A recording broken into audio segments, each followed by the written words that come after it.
A Rosa Weber liberou para julgamento no Supremo ação sobre descriminalização do aborto, proposta por quem? Sim, meus caros, proposta pelo PSOL, o partido mais contraditório que existe na história do mundo. O partido propôs essa ação em 2017, ela está prestes a sair do Supremo Tribunal Federal, ela deve se aposentar compulsoriamente agora, dia 2 de outubro, e ela colocou na pauta, meus bebês, esta ação que considere, olha só, o pedido da ação, tá? Não se considere mais crime a interrupção voluntária da gestação de até 12 semanas. No nosso Código Penal brasileiro, aborto é crime. A mulher que provoca aborto, né, ela está cometendo crime. O médico que provoca aborto também está cometendo crime e pode levar à prisão. São 3 exceções só que existem.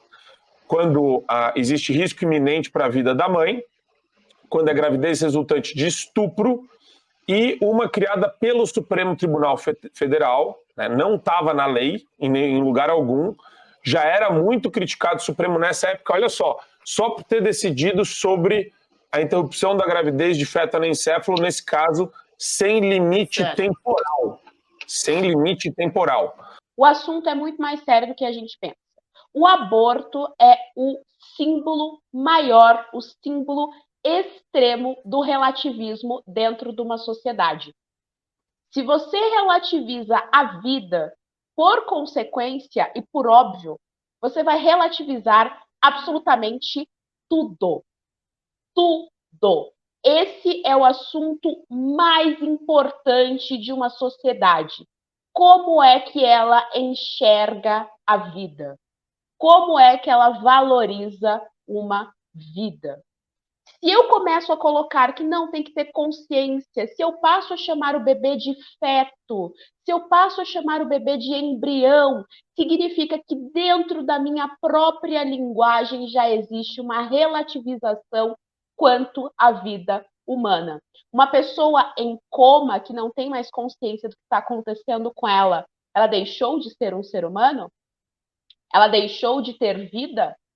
Ela deixou de ser uma pessoa?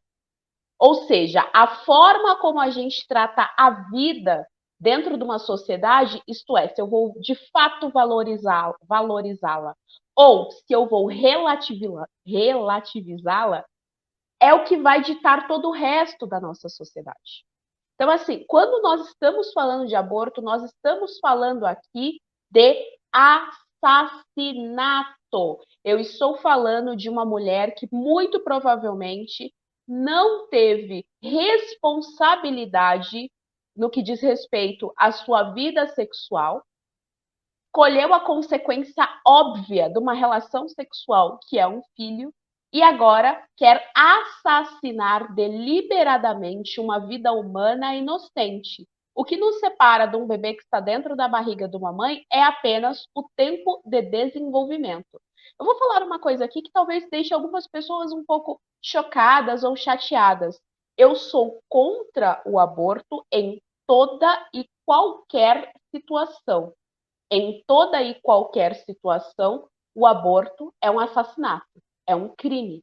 Eu entendo em casos de mulheres que foram violentadas, porque o argumento é sempre esse, mas a mulher foi violentada e tal. E eu não estou aqui menosprezando o crime hediondo que esta mulher sofreu. O que eu estou dizendo é que um crime hediondo não se resolve com outro crime hediondo. Portanto, eu sou contra o aborto em toda e qualquer situação.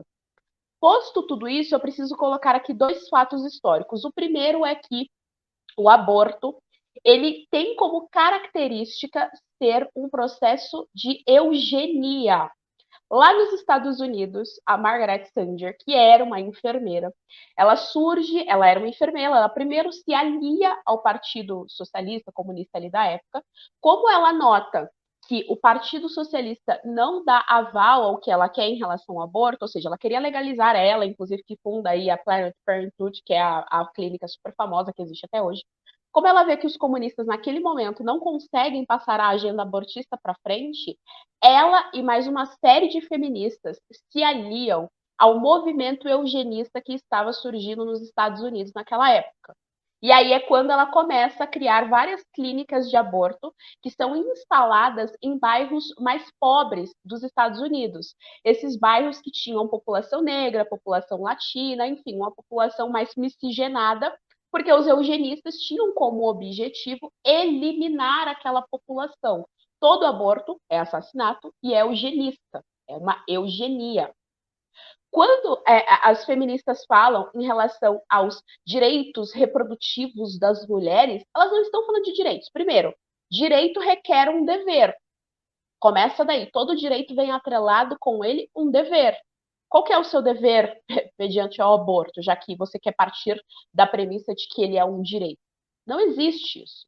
O primeiro ponto é esse. O segundo é que não existe isso de direitos reprodutivos. Ora, a reprodução é um fato biológico, não tem muito que ter direito ou não. Um homem encontra com a mulher, tem relações sexuais e a partir dali você vai ter o processo de reprodução humana. Acabou. Não tem que ter o direito. Então, quer dizer, quando a gente fala de aborto, a gente está falando de um crime hediondo, a gente está falando de assassinato, e aí nós temos o movimento feminista endossando uma coisa completamente demoníaca, completamente diabólica, para falar o mínimo, né? Que é uma coisa completamente desumana. E aí, concomitante a isso, você vem com a eugenia. Os países que foram legalizados o aborto, a população com síndrome de Down, por exemplo, para de nascer, porque eles começam a ter essa ideia de que você precisa ter um ideal de ser humano ali para nascer. Então, se o cara não tem uma perna, quero que a Margaret Sanger falava lá atrás. Se o cara é negro, se o cara não tem uma perna, se o cara é pobre, ele não tem que nascer, ele não tem o direito à vida. É o ápice da relativização, é o ápice da demonização cultural dentro de uma sociedade. Por isso que eu sou contra a todo e qualquer tipo de aborto. E aí, posso arrematar, mas os meus colegas falaram muito melhor que eu em relação ao STF, não é competência da Rosa Weber fazer esse tipo de intervenção dentro do sistema jurídico do nosso país, dentro do sistema formal do nosso país. Não cabe a ela, tampouco ao STF. Cabe isso ao legislativo, que são as pessoas que representam a população. Graças a Deus, nós ainda vivemos num país em que boa parte da população se coloca contra o aborto. Portanto, os representantes, né, os políticos que nos representam, têm que defender essa ideia e não defender o assassinato de bebês. Assine o Fio Diário. Assim você vai ter acesso integral ao programa completo Adriles sobre tudo, além de outros diversos programas na nossa plataforma. Assine aí.